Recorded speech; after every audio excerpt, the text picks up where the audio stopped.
Bienvenue sur Veto Inside. Aujourd'hui, on va parler de leishmaniose et du traitement actuel que l'on peut considérer. Depuis fin 2023, nous faisons face à une rupture prolongée de l'antimoniate de méglumine, ce qu'on appelle le glucantime, qui était historiquement le traitement de référence pour la leishmaniose.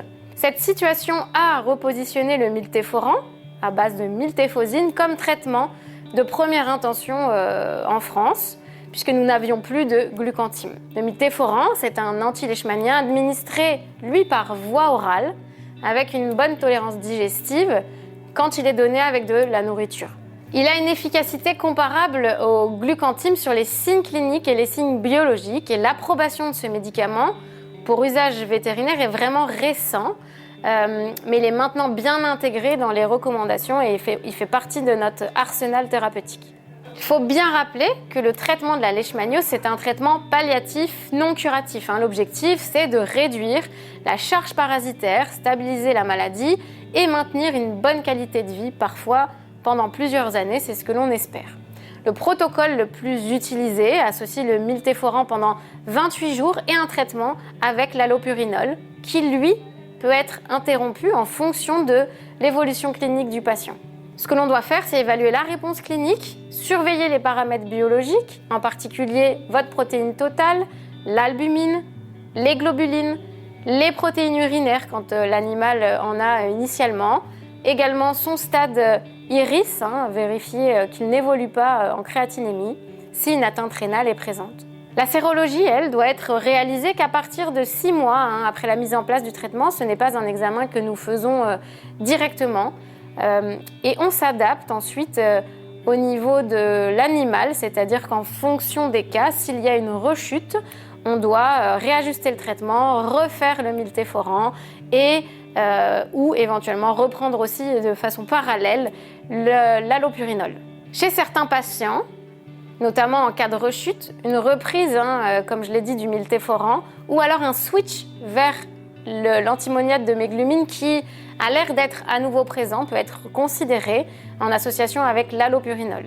Bien évidemment qu'il va falloir choisir entre le glucantime qui est en injectable versus le miltéforan qui est par voie orale pour le patient, et ça, ce sera au choix du vétérinaire. Peut-être que la voie orale sera plus facilement prise par les propriétaires puisque plus facilement administrée que la voie par injection. Néanmoins, sur certains cas, il peut quand même y avoir de la diarrhée et des vomissements qui font que la voie orale peut être un petit peu plus compliquée.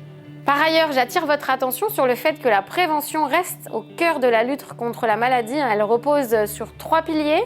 La protection antiparasitaire avec les colliers que l'on connaît et ou les pipettes à effet répulsif, par exemple contre les phlébotomes.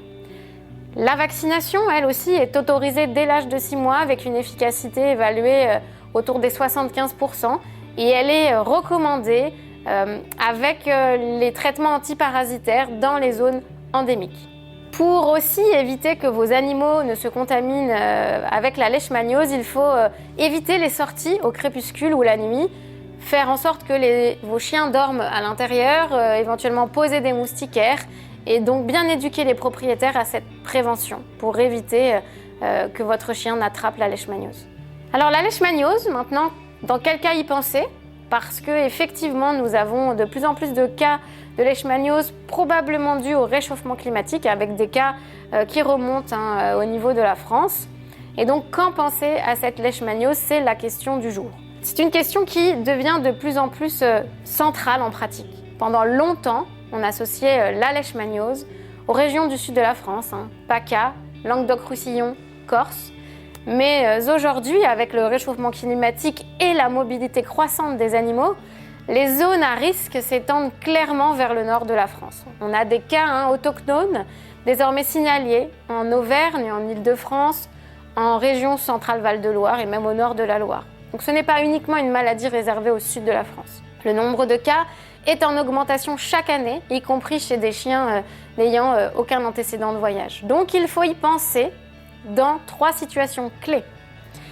Amaigrissement, apathie, polyadénomégalie, saignement et épistaxis nasale. On voit parfois ces cas uniquement pour une épistaxis. hyperthermie intermittente doit vous faire penser à une leishmaniose. Lésions cutanées, non prurigineuses, dermatite squameuse faciale, ulcères, onychogryphose doit aussi vous évoquer un cas de leishmaniose. Chez un chien avec une protéinurie glomérulaire inexpliquée, surtout si vous avez une hyperglobulinémie, mais parfois nous n'en avons pas, ou un syndrome inflammatoire, il faut y penser. Et bien sûr, toujours interroger sur les voyages du chien, y compris dans le sud de la France, ou alors si votre propriétaire a voyagé avec son chien en Espagne, en Italie ou au Maghreb. Quels sont les pièges diagnostiques à ne pas négliger? L'un des grands risques dans la leishmaniose, c'est de se fier uniquement à un test ou à un signe clinique isolé. Voici les principaux pièges à connaître. Sérologie positive ne veut pas dire maladie active. La sérologie, ELISA, qui détecte les anticorps, elle peut rester positive chez un chien exposé, mais asymptomatique. Ce n'est pas un diagnostic à elle seule. Il faut toujours croiser la sérologie avec les signes cliniques et biologiques. Les chiens en bonne santé peuvent être séropositifs sans développer la maladie. Le test rapide, qui est négatif, votre SNAP test, n'exclut pas la leishmaniose. Les tests rapides de type SNAP ou Speed leishmaniose ont une bonne spécificité, c'est-à-dire que lorsque c'est positif, c'est réellement positif, mais leur sensibilité peut être insuffisante en phase précoce ou dans les formes post-symptomatiques. En cas de doute, mieux vaut faire une sérologie quantitative. Concernant la PCR est parfois négative et non conclusive, surtout en fonction de votre site de prélèvement. La PCR sur sang périphérique peut être faussement négative. Pour améliorer la sensibilité, il vaut mieux prélever des ganglions lymphatiques, de la moelle osseuse ou faire une biopsie cutanée si vous avez des lésions présentes. Concernant les formes cliniques atypiques ou trompeuses, par exemple, les formes de leishmaniose digestive avec diarrhée chronique. Ces formes sont extrêmement rares, mais il ne faut pas les oublier. Nous avons aussi d'autres formes purement rénales avec des glomérulonéphrite membrano-prolifératives, mais aussi des cas de chiens présentés uniquement pour une polyarthrite chronique non érosive.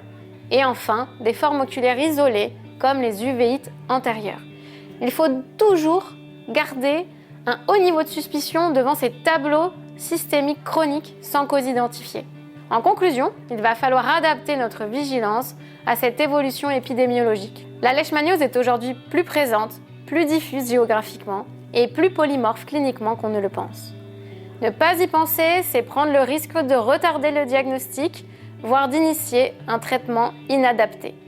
L'approche idéale reste intégrative, croiser la clinique, la biochimie, la sérologie et la PCR, et surtout ne pas hésiter à référer ou à explorer plus en profondeur en cas de doute.